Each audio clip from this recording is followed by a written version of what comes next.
మన ప్రభుత్వ రక్షకుడైన యేసుక్రీస్తునామములో అందరికీ శుభాలను తెలియజేస్తాను. తీరాట అందరూ బాగుందండి కదా. చూడండి, తెసలోనికైలకు రాసిన మొదటి పత్రిక 2వ అధ్యాయం 4వ వచనం చూసినట్లయితే,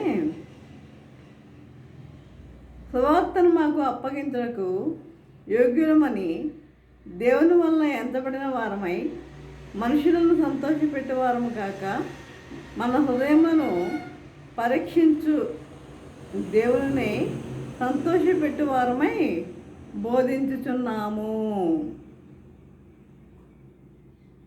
ప్రార్థన చేసుకుందాం. పరిశుద్ధుడా, ప్రేమ గల తండ్రి, నీ పరిశుద్ధ పాదము స్తుతము దేవా ప్రభా. తండ్రి, దొరికిన ప్రభా, నీ వాక్యం దొరకండి మాతో మాట్లాడిన విధానం పడినా మీకు మనం తెలియజేసుకుంటున్నాం ప్రభా. తండ్రి, ఇంతవరకు మమ్మల్ని సజీవులుగా ఉంచిన విధానం పడినాయన మీకు మనం తెలియజేసుకుంటున్నాం దేవా. నాయన తండ్రి, ఇదిగోనైనా వాక్యం మేము ధ్యానించుకుంటుంది. మీరు మాతో ఉండండి, మాతో నడిపించండి నాయన ప్రభా. తండ్రి, ప్రతి ఒక్కరి తండ్రి దేవుగ్రహించిన మనసున్న వాక్యానుసారంగా జీవించి జీవితం దయచేయమని మా ప్రభు అనేసి అమృతమారు విన్నమ్మగా వేడుకొంచున్నాము తండ్రి. ఆమేన్. ఇంకసారి చదువుతున్నాం చూడండి. సువార్తను మాకు అప్పగించుటకు యోగ్యులమని దేవుని వలన ఎంచబడిన వారమై మనుషులను సంతోషపెట్టువారము కాక మన హృదయములను పరీక్షించు దేవుని సంతోషపెట్టువారమై బోధించుచున్నాము. మనం ఎవరిని సంతోషపెట్టాలి? మనుషులను సంతోషపెట్టడం కాదండి. ఎవరిని సంతోషపెట్టాలంట? దేవుడు మనకి అప్పగింత సువార్తను బట్టి మనము దేవుణ్ణి సంతోషపెట్టువారమై ఉండాలి అని ఇక్కడ మనము వాక్య భాగంలో చూస్తున్నాం. చూడు, ఒకనొక దేశంలో ఒక గాయక బృందం ఉండేది. గాయక బృందం వారు ఓ గ్రామం నుండి మరొక గ్రామానికి వెళుతూ పాటలు పాడుతూ ఆ గ్రామస్తులను ఆనందపరిచి వారిచ్చే తృణమో పణమో ఏదో ఒకటి తీసుకునేవారు. వారు ఇచ్చేది ఏదో ఒకటి తీసుకునేవారు. వారు ఎక్కువగా అడగకపోయినా కొన్ని గ్రామాల్లోని ప్రజలు పేదవారైనందువలన వారి కచేరీని వినడానికి వచ్చేవారు కాదు. కొంతమంది పేదవారే అవడం వల్ల చాలామంది పేదవారు అవడం వల్ల అక్కడికి వచ్చేవారు కాదు. ఒక్కొక్కసారి చాలామంది తక్కువ మంది వచ్చేవారు. ఒకరోజు సాయంత్రము చాలా తక్కువ మంది టికెట్లు కొన్నందున, అంటే చాలా తక్కువ మంది టికెట్స్ కొన్నందున ఆ రోజు ఆ కార్యక్రమాన్ని ఏం చేశారు? రద్దు చేశారు. ఆ కార్యక్రమాన్ని ఏం చేశారు? రద్దు చేశారు. రద్దు చేద్దామా అనుకున్నారు. రద్దు చేద్దామా అని ఆ గాయక బృందం వారు ఆలోచించసాగారు. అందులో తబలా కొట్టే వ్యక్తి ఏమన్నాడంటే, ఈరోజు ప్రోగ్రాం రద్దు చేస్తే బాగుంటుంది. తబలా కొట్టే వ్యక్తి ఏమంటున్నాడంటే, ఈరోజు ప్రోగ్రాము రద్దు చేస్తే బాగుంటుంది, ఎందుకంటే నిన్ననే చాలామంది తక్కువ మంది వచ్చారు, పైగా వర్షం వచ్చే సూచనలు కూడా ఉన్నాయి అన్నాడు. హార్మోనియం వాయించే వ్యక్తి ఏమన్నాడంటే, అదే మంచిదని అనుకుంటున్నానని ఆయన అన్నాడు. రాత్రి తక్కువ మంది వచ్చారు, ఈరోజు వర్షం పడుతున్నందువల్ల చాలా తక్కువ మంది వస్తారు, వారు ఇచ్చిన పైకమును తిరిగి వారికి ఇచ్చేసి ఈరోజు కచేరీని మనం ఏం చేద్దాం? రద్దు చేస్తే చాలా మంచిది. కొద్దిమంది కోసం మనము ఇంత కష్టపడే కార్యక్రమాన్ని నడిపించడం వృధా కదా అని అన్నాడు. ఇంత కష్టపడి కార్యక్రమాన్ని రద్దు చేయడము, ఇంత కష్టపడి కార్యక్రమాన్ని నడిపించడం వృధా కదా అని అన్నాడు. వారిలో క్లారినెట్ వాయించే వ్యక్తి, కొద్దిమంది కోసం మనం చక్కగా చేయగలమా? కొద్దిమంది కోసం మనము చక్కగా చేయగలమా? ప్రేక్షకులు ఎక్కువ మంది లేకపోతే మన ఉత్సాహము చచ్చిపోతుంది.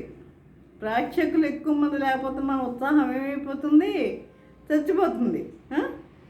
కొద్దిమంది కోసం పరిపూర్ణంగా చక్కగా మనం చేయలేము కదా అన్నాడు. వీరందరూ ఒకటే అభిప్రాయాన్ని వెలిపిస్తున్నారు. కానీ వారి నాయకుడు ఏమీ మాట్లాడకుండా వీరి మాటలను వింటూ కూర్చున్నాడు. ఏం చేద్దాము అని ఆలోచిస్తూ వీరి మాటలు వింటూ కూర్చున్నాడు. అప్పుడు అందరూ ఆయన వైపు తిరిగి మీరేమంటారని ఆ నాయకుడిని అడిగారు. మీరేమంటారని ఆ నాయకుడిని అడిగారు. అప్పుడు ఆయన మీరంతా నిరుత్సాహపడుతున్నారని నాకు తెలుసు. అంటే ప్రజలు ఎవరు రాలేదు, వర్షం పడే సూచనలు ఉన్నాయి. నిన్న కూడా తక్కువ మందే వచ్చారు, ఇప్పుడు కూడా వచ్చే సూచనలు ఏమీ లేవు. కాబట్టి మరి మీరందరూ నిరుత్సాహంగానే ఉన్నారు. కాబట్టి నేను కూడా నిరుత్సాహంగానే ఉన్నాను. ఎందుకంటే ఎక్కువ మంది జనం లేరు కనుక. కానీ మనకు ఒక బాధ్యత ఉన్నది, మనకి ఒక బాధ్యత ఉన్నది. ఒక్కరు వచ్చినా సరే మనము అతన్ని ఆనందపరచవలసిన బాధ్యత మన బృందానికి ఉన్నది. ఒక్కరు వచ్చినా సరే ఆ వ్యక్తిని ఆనందపరచవలసిన బాధ్యత మన బృందానికి ఉంది. కనుక తక్కువ మంది వచ్చినా సరే మనం మన కార్యక్రమాన్ని ఏం చేద్దాం, నడిపించుదాము అన్నాడు. తక్కువ మంది వచ్చినా మన కార్యక్రమాన్ని ఏం చేద్దాం, నడిపించుదాము అన్నాడు.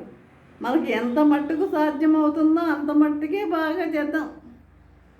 ఎంత మట్టుకు సాధ్యమవుతుందో అంత మట్టుకే బాగా చేద్దాం. వచ్చే కొద్ది మందిని బాధ పెట్టడం ఏం సబబు అని అన్నాడు. వచ్చే కొద్ది మంది అయినా వారిని ఎందుకు బాధ పెట్టడం ఎందుకని అన్నాడు. నాయకుని మాట తీసివేయలేక వారందరూ తమ ప్రదర్శనను ప్రారంభించారు. వచ్చిన కొద్దిమంది ఆనందించారు. వచ్చిన వారు వెళ్ళిపోయిన తర్వాత ఒక వ్యక్తి వచ్చి వారికి ఒక ఉత్తరం ఇచ్చి వెళ్ళిపోయాడు. ఆ ఉత్తరంలో ఇలా వ్రాసి ఉంది, ఏంటంటే మీ ప్రదర్శన చాలా అద్భుతంగా ఉంది, నేను చాలా ఆనందించాను, మీకు నా కానుకగా ఒక అగ్రహారమును ఇస్తున్నాను, మీకు నా కానుకగా ఒక అగ్రహారమును ఇస్తున్నాను, ఇట్లు మీ రాజు అని రాయబడి ఉంది. అది చదివిన తర్వాత బృందంలోని సభ్యులందరూ ఆనందంతో కేకలు వేశారు. అగ్రహారము అంటే ఒక అగ్రహారము అంటే ఐ మీన్ వారికి అంటే యొక్క కూడికను ఏర్పాటు చేసుకోవడానికి స్థలాన్ని ఇస్తున్నట్టుగా మరి చెప్పాడు. అందరూ కేకలు వేశారు, సంతోషించారు, ఎగిరి గంతులు వేశారు. ఇద్దరే కదా, ముగ్గురే కదా, ఎందుకు అని అన్న వాళ్ళు మరి ఆ ఒక్కరిలోనే చూడండి. కాబట్టి మనము కూడా అనేకసార్లు కొందరే ఉన్నారని మనం నిరుత్సాహపడుతూ ఉంటాం కదా. ఎవరిద్దరు ముగ్గురే ఉన్నారు, ఏం చెప్తాం వీరికి అని మనం అనుకుంటూ ఉంటాం. దేవుడు ఏమన్నాడు, ఎక్కడ ఇద్దరు ముగ్గురు కూడి నా నామను ప్రార్థిస్తారో వారి మధ్య ఉంటానని చెప్పిన దేవుడు మరి మన మధ్య లేడా? కాబట్టి ఆ విధంగా వచ్చిన నలుగురిలోనే ప్రభు ఏం చేశాడు, వారికి సంతోషమైన కానుక వారికి అనుగ్రహించాడు. కాబట్టి మనం కూడా అనేక సార్లు కొందరే ఉన్నారని సువార్తను ప్రకటించడానికి ఏం చేస్తాం, వెనకాడతాం. ఎవరు రావట్లేదండి, వర్షం వచ్చేలాగా ఉందండి అని అనుకుంటూ ఉంటాం. కానీ మన రాజు మనల్ని మెచ్చుకుంటాడు. మన రాజు మనల్ని మెచ్చుకుంటాడు. మన రాజు మెచ్చుకునేలా మనం పని చేస్తే చాలు కదా. ఆయన మెచ్చుకునేలా మనం చేయాలి పని. ఒక్కరికన్నా మన సువార్త అందించాలి. మనం ఎంతోమంది ఉంటే కాదు చెప్పడం, ఒక్కరికన్నా మన సువార్త మనము తెలియజేయాలి. కాబట్టి మన రాజు మెచ్చుకునేలా మనం పని చేస్తే చాలు కదా. మనల్ని మెచ్చుకునేవాడు ఒక్కడు చాలు. కాబట్టి ప్రియులారా, మరి ఒక్కరే ఉన్నారు, ఇద్దరే ఉన్నారు అని ఎప్పుడు కూడా నిరుత్సాహ పడకండి. ఇద్దరున్నా ముగ్గురున్నా మీరేం చేయాలి? మీ పని మీరు చేసుకుంటా పోండి. అవన్నీ చూసే దేవుడు ఉన్నాడు. ప్రతీది కూడా గమనించే దేవుడు ఉన్నాడు. కనుక మనము బాధపడవలసిన అవసరం ఏమీ లేదు. నీ పనిని నీ శక్తివంతంగా నువ్వు నిర్వహిస్తుంటే దేవుడు నీకు ఇవ్వాల్సిన బహుమానాన్ని తప్పనిసరిగా ఒకనొక సమయంలో దేవుడు తప్పనిసరిగా నీకు అనుగ్రహిస్తాడు. కాబట్టి ఒక్కరే ఉన్నారు, ఎవరు లేరు, ఎవరో రావటం లేదు అని మీరు బాధపడుతున్నారా? బాధపడాల్సిన అవసరం ఏమీ లేదు.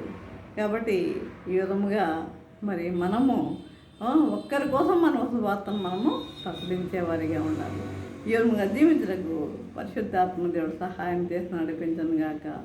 ఆమె ప్రార్థన చేసుకున్నాం.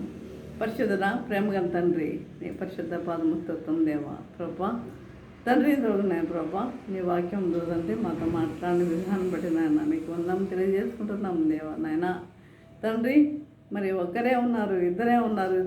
ఈరోజు మరి ఏ కొడుకును ఆపేద్దాం, ఏ ప్రదర్శన ఆపేద్దాం అనుకున్నవారు నాయన తండ్రి ఎంతో సంతోషించే విధంగా తండ్రి వారికి మంచి కానుకను మీరు అనుగ్రహించారు నాయన ప్రభా. ఒక అగ్రహారాన్ని వారు దయచేస్తారు నాయన దేవా తండ్రి. కాబట్టి నాయన ప్రతి ఒక్కరూ నాయన ఒక్కరే ఉన్నారని చెప్పి సువార్తను ఆపకుండా నాయన ప్రతి ఒక్కరూ ఆ ఒక్కరిని మార్చే విధముగా ఉంటకు నీ కృప దయచేయమని నజరేయుడు అనేసి నమ్రత్నాలు వినమ్ముగా వేడుకుంటున్నాము తండ్రి. ఆమెన్. తండ్రి అయిన దేవుని ప్రేమయు, కుమారుడైన క్రీస్తు కృపయు, పరిశుద్ధాత్మకి అన్యోన్య సహవాసం సకల దేవుని సదాకాలము ప్రభా తండ్రి ఎంతమంది ప్రభా వాక్యం విని నలుగురు ఒకరికి తొడి నిలిచేనను గాక. Amen, amen, amen.